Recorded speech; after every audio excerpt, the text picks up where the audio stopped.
France में इस समय लगभग 43 बिलियन यूरो का बजट घाटा है। अब जनता इस आंदोलन को तीव्र गति से और बढ़ाना चाह रही है और 18 सितंबर को एक बड़े स्तर का आंदोलन और हड़ताल फ्रांस में प्रस्तावित है।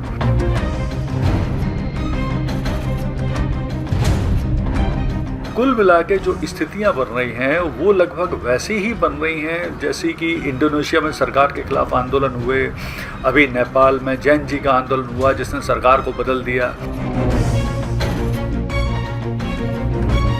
नमस्कार दोस्तों, आज बात करेंगे एक इम्पॉर्टेंट टॉपिक पर और वो टॉपिक ये है कि जैसा कि आपको पता है पिछले 2 दिन से निरंतर फ्रांस में एक आंदोलन चल रहा है। उस आंदोलन का नाम है ब्लॉक एवरीथिंग या लेट्स ब्लॉक एवरीथिंग।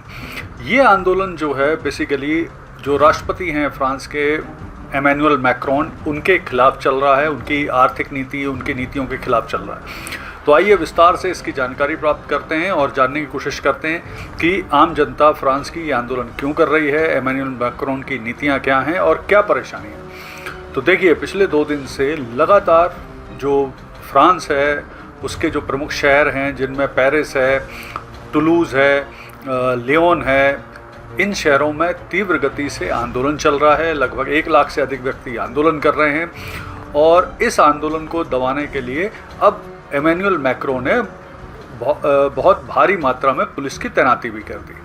तो देखिए, पहले तो हम ये समझते हैं कि आखिर ये आंदोलन हो क्यों रहा है। तो इस आंदोलन के होने के पीछे जो सबसे बड़ा कारण है वो कारण ये है कि अभी जुलाई में जो फ्रांस के प्रधानमंत्री थे जिनका नाम है फ्रांसवा बायारू, उन्होंने कुछ बजट कटौती प्रस्ताव प्रस्तुत किए थे जिसके विरोध में आंदोलन चल रहा है। देखिए, ऐसा कहा जा रहा है कि फ्रांस में इस समय लगभग 43 बिलियन यूरो का बजट घाटा है। तो उसे पूरा करने के लिए जो फ्रांसवा बायारू हैं प्रधानमंत्री, उन्होंने कुछ बजट प्रस्ताव प्रस्तुत किए थे जिनमें प्रमुख था कि 2 दिन के जो राष्ट्रीय अवकाश मिलते हैं उनको रद्द करना, वेतन में कटौती करना, पेंशन में कटौती करना, स्वास्थ्य सेवाओं में कटौती करना, कल्याणकारी जो योजनाएं हैं उनमें कमी करना। तो ये सब जो करने की कोशिश कर रहे थे फ्रांसवा बायारू, उसके चलते जनता ने ये आंदोलन किया।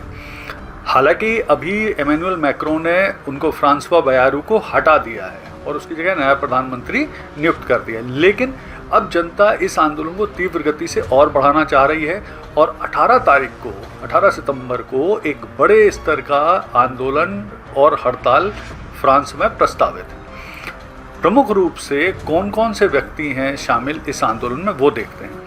तो देखिए, इसमें जो शामिल हैं प्रमुख रूप से वो फ्रांस की आम जनता शामिल है, मजदूर वर्ग हैं, यूनियन के वर्कर शामिल हैं, लेफ़्ट राइट पार्टी के लोग शामिल हैं, युवा लोग शामिल हैं, यानी लगभग सारा ही जो प्रमुख फ्रांसीसी लोग हैं वो इसमें इस आंदोलन में शामिल हैं। अब यहाँ पर ये एक बड़ी इम्पॉर्टेंट वो है कि इनका तरीका क्या है, किस तरह से वो कर रहे हैं आंदोलन। तो देखिए, वो सार्वजनिक जो परिवहन व्यवस्था है जिसमें एयर है, रोड है, रेलवे है, उसको ब्लॉक करने की कोशिश कर रहे हैं, सेवाओं को ठप्प करने की कोशिश कर रहे हैं, हड़ताल कर रहे हैं। तो ये सब तरीक़ों का इस्तेमाल करके लोग कोशिश कर रहे हैं कि राष्ट्रपति पर एमेनुअल मैक्रोन पर दबाव बनाया जाए। अब वजह क्या है, अगर हम विस्तार में से देखें तो पिछले कई सालों में जो फ्रांस की जनता है वो बहुत ज़्यादा त्रस्त हो रही है। त्रस्त किस चीज़ से हो रही है? क्योंकि जो फ्रांस में जीवन यापन खर्च है वो बहुत तीव्र गति से बढ़ गया है, महंगाई बढ़ रही है। पेरिस जैसे शहरों में रहना मुश्किल हो रहा है क्योंकि खर्च बहुत ज़्यादा है। जो वीकली खर्च है रेंट के, अपार्टमेंट वगैरह के, वो भी बहुत ज़्यादा हो रहे हैं। सरकार का जो बजट घाटा है 43 बिलियन यूरो, वहाँ तक पहुँच गया है। राजनीतिक अस्थिरता है फ्रांस में। पिछले अगर हम 22 माह की बात करें, एमेनुअल मैक्रों जो राष्ट्रपति सर हैं उनके द्वारा 5 प्रधानमंत्री नियुक्त किए गए हैं। 2017 से लेकर अब तक 7 प्रधानमंत्री नियुक्त किए गए हैं अलग अलग नीतियों को लेके, और जिसका विरोध चल रहा है। लोगों को क्या लग रहा है कि जो सरकार है, विशेष तौर पे एमेनुअल मैक्रों है, वो उनकी बात नहीं सुन रहे हैं, और उनको ये भी लग रहा है लोगों को कि ये जो सरकार है ये इनके ऊपर तो टैक्स का बोझ डाल रही है, लेकिन जो कॉर्पोरेट हाउस हैं, जो एलीट हैं, जो अमीर लोग हैं, उनको बेनिफिट दे रही है। तो कुल मिला के जो स्थितियां बन रही हैं वो लगभग वैसी ही बन रही हैं जैसी कि इंडोनेशिया में सरकार के खिलाफ आंदोलन हुए, अभी नेपाल में जैन जी का आंदोलन हुआ जिसने सरकार को बदल दिया क्योंकि सरकार से बहुत ज़्यादा नाराज़ थी जनता। तो उसी तरह से पिछले जो कुछ वर्षों में जिस तरह से इमैनुअल मैक्रों की नीतियों को लेकर फ्रांस की जनता नाराज़ है, और अब 18 सितंबर को एक प्रस्तावित है बहुत बड़ी हड़ताल फ्रांस में, लेट्स ब्लॉक एवरीथिंग या ब्लॉक एवरीथिंग के स्लोगन के तले।